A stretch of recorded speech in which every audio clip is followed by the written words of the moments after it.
ay rated SPG. Striktong patnubay at gabay ng magulang ang kailangan. Maaaring may masiselang tema, lengguwahe, karahasan, sexual, horror o droga na hindi angkop sa mga... Dahil sa matinding pag-aaway nga nito ni Betsy at ni Gina ay mapapahamak naman nga itong anak ni Gina dahil nga ay matutulak siya nito ni Betsy at mahuhulog nga sa hagdan ng anak niya. Kaya naman nga't labis nga ang galit nito ni Gina dito nga kay Betsy dahil sinira nga niya ang binyag ng kanyang anak. Dahil kung noon nga ay naluloko pa nga ni Betsy itong si Gina, iba na nga ngayon dahil mas kilala na nga ni Gina ang tunay na ugali nga nito ni Betsy at pinoproteksyonan nga lang niya ang kanyang ama dahil ito namang si Betsy ay unti-unti na ngang inuubos ang yaman nito ni Robert nang bumili nga siya ng isang condo unit na humahalaga ng ilang milyon.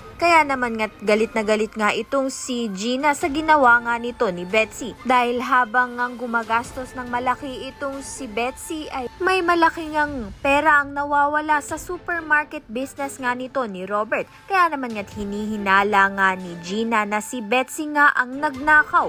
Galit na galit naman nga itong si Robert dahil inaakusahan nga ang kanyang asawa.